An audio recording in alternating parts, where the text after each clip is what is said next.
Estuvimos desde temprano, ¿verdad? Hablando de todo este fenómeno de las tecnologías, de cómo está impactando esto en nuestro cerebro, en nuestra capacidad, ¿verdad? De poder manejarnos en simultáneo con tantos estímulos. Estamos siendo tan demandados por otro lado, ¿no? Porque este teléfono inteligente que todos llevamos como si fuera un brazo nuestro, nos ha Dependemos cambiado la totalmente, nos ha vida. cambiado. Trabajamos 24 horas, bueno, dijiste. tantas cosas, ¿no? Y a su vez todo el ocio, el entretenimiento, el trabajo, la responsabilidad. Todo está al alcance del teléfono, pero a su vez también pasamos a ser muy dependientes del teléfono, generando hasta momentos en donde no sé si el foco está puesto debidamente en lo que tenemos que concentrarnos, ¿no? Bueno, sobre temas apasionantes que tienen que ver con las neurociencias, con también el trabajo en red, con entender el fenómeno social, tecnológico que estamos viviendo y el impacto que tiene nuestro organismo. Tenemos expertas en la materia que vale la pena realmente escuchar con atención. La doctora María Roca, especialista en neurociencias, muy bienvenida. Muchas gracias. Y también la doctora Sonia Abadí, médica, psicoanalista y además experta en innovaciones y trabajo en red, que ahora nos los vas a explicar mejor. ¿Cómo están? Bienvenidas. Bienvenidas. Vienen en el marco, ¿verdad?, de una importante jornada que se va a realizar hoy en el Club de Golf y que tiene que ver, ¿no?, con este asunto del cerebro y de las nuevas tecnologías. Sí, es la jornada de medicina personalizada, que la llaman MP Update, y que busca justamente actualizar sobre los grandes temas. Y este año va a ser mentes transformadoras, va a ser las mentes en movimiento, es de lo que vamos Mentes en movimiento, es de lo que vamos exactamente. a hablar. Y Bueno, empecemos un poco por tu trabajo, Sonia, que es bien interesante, que de hecho escribiste justamente un método, podemos decir, Así que es es. el pensamiento Así en es. red. Así es. ¿Qué entender por el pensamiento en red? Ya la red es como que nos lleva a muchos lugares en simultáneo, ¿no? ¿A qué te referís con este estudio del pensamiento, de este método del pensamiento en red? Bueno, el método de pensamiento en red está basado en una multidisciplina, tiene una pata en la neurociencia, otra pata en la psicología del pensamiento y otra pata en una ciencia muy nueva que es la ciencia de las redes vivas. Cómo se conectan las personas, cómo se conectan las neuronas, las ideas y las comunidades. Con esto lo que buscamos es activar un modo de pensar más conectivo, colaborativo, en este nuevo paradigma donde todo tiene que ser colaborativo, y salir del pensamiento lineal al que estábamos muy acostumbrados, desde la escuela, el secundario, la universidad, donde nuestro pensamiento lógico, formal, lineal, donde no había cabida para otras formas de conocimiento, fue lo que nos fue mostrando un camino, una manera de vivir y de hacer. Hoy, con este mundo hiperconectado, con este mundo lleno de estímulos, donde la velocidad, el exceso de estímulos son lo más importante, necesitamos activar, legitimar, porque también está, solamente Claro. que no lo usábamos, un pensamiento más conectivo, colaborativo, un pensamiento más abierto, que llamamos pensamiento en red. María, nosotros, o por lo menos yo crecí escuchando que no le sacábamos todo el provecho que podíamos sacarle a nuestro cerebro. Y en realidad, hoy en día, yo me pregunto, para todos los estímulos que tenemos, las personas de nuestra edad, ¿tenemos el cerebro preparado como para poder desarrollar y estar alineados a lo que son los estímulos de hoy en día? Tiene varias aristas la pregunta. Una, usamos todo el cerebro. Es decir, sí, usamos todo el cerebro está siempre todo activo, inclusive cuando dormimos el cerebro está funcionando. Aquello era un mito, ¿no? Es que un se mito, escuchaba eso, que usábamos por una eso, parte. eso es lo primero que Perfecto. quiero aclarar. Después, si está a su máxima potencialidad, eso me parece que es otro tema, ¿no? Porque una de las características principales del cerebro es su adaptabilidad, la capacidad de adaptarse a los cambios, a los ambientes, a lo que te pide la vida cotidiana. Entonces, lo que te pide hoy no es lo mismo que te pedía hace 10 años y lo que te pide hoy no es lo mismo lo que te lo va a pedir en 10 años. Entonces, el cerebro humano es fácilmente adaptable, es plástico, ¿no? Entonces, la potencialidad es enorme y va a depender no solo del cerebro en sí mismo, sino de cómo vaya cambiando nuestro mundo alrededor. Y en esto viene de la mano de la tecnología. La tecnología ha hecho que podamos hacer cosas que hace 10 años eran impensables. Yo me acuerdo que en Buenos Aires usábamos la famosa guía T. Antes de ir a un lugar mirabas cómo llegar, te aprendías de memoria cómo ir. Ahora esas capacidades ya no las utilizamos. Probablemente yo las tenga un poco más oxidadas porque tengo algo que me hace llegar rápidamente sin haber ido nunca a un lugar, ¿no? Y si pensamos lo mismo con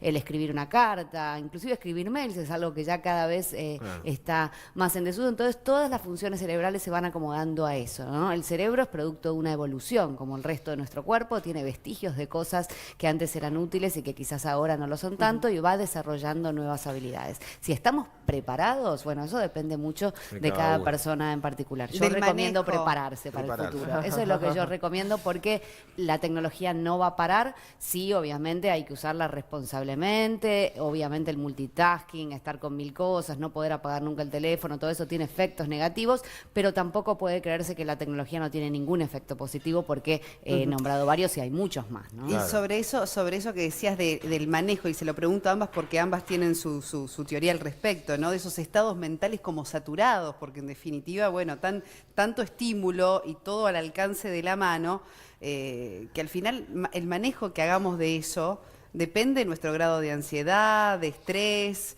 ¿Qué opinión tienen sobre sobrellevar con cierta armonía, si se quiere, todo este fenómeno que estamos viviendo? Es interesante, porque cuando nosotros estamos tratando de decodificar la realidad de una manera lineal, excesivamente enfocados, quedamos rápidamente saturados. Ahora, cuando nosotros nos sumergimos, navegamos la realidad de una manera más relajada, con las conexiones neuronales más sueltitas y más flojas, y las ideas más abiertas, con una mirada más expansiva, nos saturamos menos y nos estresamos menos y percibimos más. Hay un gran gurú del management, que fue Peter Drucker, y él falleció hace muy poco, con 90 y tantos años, y en su último libro, él dice que en el mundo del exceso y la velocidad, la única forma de entender lo que está pasando en un momento determinado es la intuición, porque el razonamiento llega siempre tarde. Entonces, poder usar la intuición, la empatía, la conectividad, la inspiración en el entorno, los nuevos valores, las nuevas habilidades. Que no son nuevas, sino que estaban devaluadas. Claro, pero solamente entonces, creíamos en la racionalidad, y ahora sabemos que necesitamos las dos cosas. En ese sentido, estamos dándole las herramientas a las nuevas generaciones que necesitan, y apunto a las habilidades blandas. Hoy ponías el ejemplo de que antes había que aprender un recorrido y hoy te lo da un dispositivo. Antes había que aprender una fórmula matemática y hoy la resolvemos con mucha más sencillez a través de un dispositivo. Entonces, ¿las nuevas generaciones están teniendo la información que necesitan en cuanto a potenciar las habilidades blandas? Ahí voy. A mí me parece muy interesante, y complementaba un poco lo que decía Sonia, que también para poder vivir mejor la tecnología necesitamos que nos enseñen cómo. Las generaciones que vienen, y nosotros también, digo, y las generaciones que quizás nacieron sin la tecnología, y adaptarse a eso es mucho más difícil. Entonces yo creo que tiene que haber un cambio en las cosas que se enseñan, ¿no? Los contenidos están bien, suman, pero también cómo utilizar de forma responsable, disminución de la ansiedad, qué publicar, dónde buscar, todas esas cuestiones las estamos aprendiendo a los tumbos, y yo creo que podrían generarse programas de formación que tengan que ver con esto. Y después lo de las habilidades blandas, por decirle blandas, lo que tienen es que hoy son fundamentales. Hay mucha evidencia que, por ejemplo, si uno trata de aprender un nuevo idioma con una computadora o inclusive a través de un video, lo aprende mucho peor que si tenés una persona enfrente, digo. Y entonces a veces esta conectividad digital deja un poco el cara a cara, que eso sí que no va a dejar de ser necesario, porque vivimos en comunidades reales, además de en comunidades digitales. Entonces, en este sentido, yo creo que es usar, como dijo Sonia, habilidades que ya teníamos y aprender a aplicarlas a otros contextos. Si hay algo que aún la tecnología no ha podido emular, es lo que Sonia llamó intuición, y yo voy a llamar emoción, digo, el usar para tomar decisiones tus emociones. Que eso es lo que decimos, bueno, es intuitivo, bueno, pero la emoción no es azarosa, la emoción viene con información de generación en generación. Que a mí me dé asco una cucaracha tiene que ver con que eso implica que hay enfermedades. Entonces, la emoción implica el conocimiento del cerebro, que no necesariamente tiene contenido, sino que venimos aprendiendo con la evolución. Entonces, eso es algo que hoy las computadoras no pueden hacer. Pueden ganar programas de preguntas y respuestas, pueden hacer cirugías mejor que pero un en humano, definitiva conectar con lo más humano de todo. Todavía no se puede. Que es nuestra sensibilidad, ¿no? Sí, de todos modos quiero hacer una aclaración respecto de enseñarle a los chicos. Enseñarle a los chicos esto no hace falta. Lo que hace falta es no podarles ese conocimiento natural que tienen, esa capacidad intuitiva, esa capacidad de conectarse con el otro, esa tendencia a colaborar y a participar, la empatía. Estamos Claro. permanentemente diciéndoles, preocúpense por el planeta, sean inclusivos con los otros chicos, y les damos una educación totalmente lineal. Lineal. La educación lineal tiene una habilidad principal, que no es una mala palabra, aunque ustedes no lo crean, que es discriminar. Lo bueno de lo malo, lo verdadero de lo falso, etcétera. Pero esa discriminación hace que yo niño, me sienta totalmente separado y diferente del planeta, del mundo y de los otros niños. Entonces, cuando yo quiero ser inclusivo, o quiero aprender cosas diferentes, o quiero usar mi intuición, la educación que me dieron me dice, no, discrimine, discrimine, discrimine. Entonces, si yo pudiera permitir que se expandan esas habilidades naturales de los chicos, y legitimarlas en los grandes que las perdieron por el camino, porque les dijeron, esto no va, hay que discriminar, porque así es como se Claro. piensa, así es como se aprende a pensar, entonces quizá estaríamos más preparados para este mundo complejo, rico, diverso. Sí, de hecho te escuché decir que uno se tiene que empezar a preocupar cuando esa red que tiende, en definitiva, muestra que estamos en un círculo cerrado, donde Así solamente es. conecto con gente que piensa como yo, Así es. y no lo abro a justamente recibir, ¿verdad? Opiniones diferentes y en definitiva, bueno, esa apertura Esa que requieren los diversidad. tiempos que corren. Así es, así Ahora, es. con respecto a esas emociones que nos pueden afectar, lo emocional, que es el conectar con la tecnología. Hablábamos también con Fede de dos asuntos que hoy están cambiando, ¿no? Que es la capacidad que tenemos de prestar atención, porque estamos siempre como en paralelos, ¿no? En universos paralelos, y la memoria. Comentábamos anécdotas, a mí me cuesta recordar lo que hice ayer, ¿no? Esa cosa por lo menos de memoria a corto plazo. ¿Cómo nos está afectando eso en el cerebro? Hay muchas funciones cognitivas o habilidades que cambian. Digo, hay un estudio muy interesante que se dio en llamar públicamente el efecto Google, ¿no? Que pusieron a dos grupos de estudiantes, les dieron cierta información, afirmaciones determinadas. A unos les dijeron que le iban a poder guardar en una computadora y a otros no. Esa fue la única diferencia. Y después les preguntaron información sobre esas afirmaciones y los que creían que podían guardar la computadora se acordaban mucho menos que aquellos que creían que la tenían que recordar por sí mismos, ¿no? Entonces, es cierto que entonces se plantea, bueno, la memoria viene disminuyendo, antes me acordaba más cosas, ahora no me hace falta.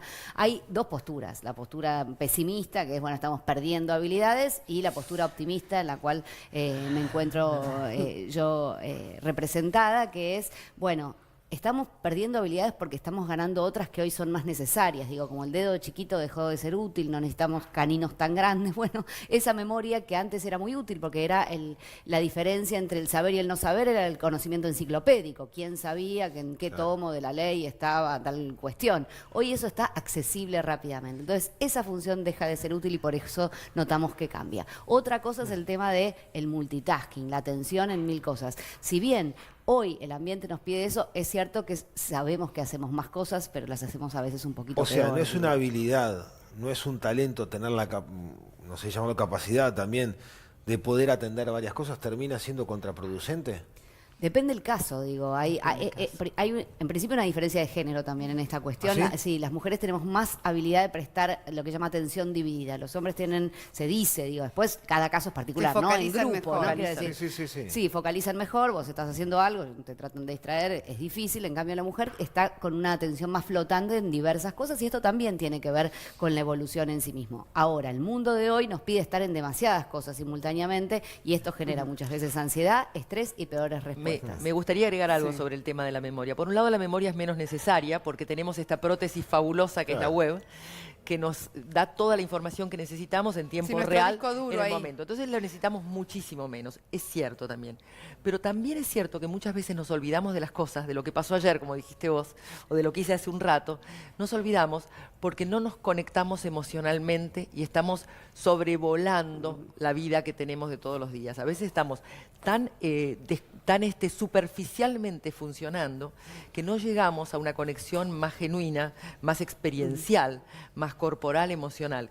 Porque cuando uno vive algo experiencialmente, no se lo olvida. Esa es la Claro, diferencia. no de se tener- lo olvida. Es la diferencia de tener buena memoria y memoria buena. Claro, pero más y por sí, algo después y sí. vemos que cada vez más Y sí. hay oferta en todo lo que tiene que ver con aprender a meditar, a conectarnos, ¿no? Esas Ese es- técnicas ese que es nos otro ayuden a punto que me focalizar. parece que complementa lo que decía Sonia, ¿no? El estar en el aquí ahora, la emoción es algo que siempre ayuda a la memoria, digo, el contenido emocional positivo o negativo. Ahora, Y una la de las presencia cosas- corporal. Claro, exacto, el aquí ahora. Ahora, una de las peores cosas para la memoria es el estrés, la preocupación y la ansiedad. ¿Sí? Entonces, eso también juega un ¿Y rol el paso negativo de en los que uno no se años? acuerda lo que hizo ayer, porque estaba preocupado por otra cosa, pensando en otra cosa. El estrés genera inclusive mecanismos químicos por los cuales las áreas de la memoria funcionan diferente. Entonces, Pero con la vejez, con la madurez nos vamos perdiendo memoria también. sí, el hipocampo, que son los áreas... la memoria es un concepto muy complejo, pero esta memoria de la que estamos hablando, que es la de eventos, de aprender Sí. cosas nuevas, se asocia particularmente con un área del cerebro que se llama hipocampo. Tenemos uno en cada hemisferio. Y es una de las primeras áreas que sufre el paso del tiempo. Como las primeras arrugas aparecen al lado de los Claro. ojos, las primeras arrugas normales del cerebro aparecen en el hipocampo. Entonces, la pérdida de memoria reciente, las dificultades de memoria reciente pueden ser un indicio nada más que de la vejez, del Vejez. paso del tiempo. Después, algunas de las enfermedades más prevalentes en la edad adulta, como la enfermedad de Alzheimer, afectan particularmente esa área. Ya no de forma normal, ya no sería, es una metáfora, ya no sería una arruga normal, sino una enfermedad dermatológica en los ojos, ¿sí? Entonces, en ese sentido, la pérdida de memoria es mucho mayor y uno ya no se olvida cómo era el nombre de la película, cuál era el nombre del actor. Me olvido que fui al cine. Digo. Claro, claro. Una cosa es olvidar Bueno, detalles. estos temas son apasionantes. Sonia, vos también te vas a referir seguramente hoy a la tarde incluso a otro tema que no tenemos tiempo ahora de abordar, pero son los liderazgos, cómo ha cambiado también la figura del Así es, líder, ¿no? En así esta es. red de conexiones, que tiene otras características a lo que era antes, y así en todas las diversas cosas. De eso voy a hablar también, del trabajo en equipo, del liderazgo, de cómo se logra la presencia en las redes a través del prestigio, a través de pasar a ser un referente. Sí, voy a hablar de todas esas cosas. De todos modos, en esto de la edad y la pérdida de la memoria o de las funciones, me parece que hay una cosa importante que decir, que cada vez que realizamos una actividad por fuera de nuestra actividad formal, normal, habitual, y nos relacionamos con gente nueva y nos movemos en ámbitos nuevos, vamos generando nuevas y mejores y diversas conexiones neuronales. O sea que mucho de lo que es aprender un idioma nuevo, hacer un deporte, conocer gente nueva, moverse en ámbitos, viajar, todo eso juega en la dirección contraria a la pérdida de las funciones cognitivas. Es lo que es el decir ejercicio físico al cuerpo, bueno, el ejercicio intelectual, el desafío intelectual, Claro. que no siempre es hacer sudokus, porque a veces dije, no, hago No, sudokus. yo no lo llamaría intelectual, lo llamaría experiencial. Es Es, cierto, decir, es cierto. en realidad lo que va a sumarle a las capacidades de la Es la persona experiencia. no son los conocimientos ni la información, sino las experiencias. En diferentes cual. ámbitos, con gente diversa. Cuanto cual. más diverso, mejor. Cuanto porque más es más diverso, desafiante. más Sonia riqueza. Abadí, María Roca, apasionante, ¿no? Además, ¿cómo hoy podemos hablar tan fácilmente de temas tan complejos como las neurociencias y, ¿no? Qué fantástico el trabajo también de parte de la comunidad científica de haber logrado comunicar todos estos conocimientos y hallazgos para que todos lo podamos entender y No, todos lo podamos utilizar. Y entrarle al cerebro, ¿no? Que durante muchos años fue un gran misterio, no solo respecto a su funcionamiento, sino a las propias capacidades que pueden llegar a tener. Así que me parece un tema realmente interesantísimo, por lo tanto le damos mucho valor a su presencia aquí hoy en Buen Día Uruguay. Muchas gracias Muy por haber gentil. venido y bueno, que tengan una gran jornada hoy en el Club de Golf. ¿eh? Gracias a amable. ustedes. Gracias.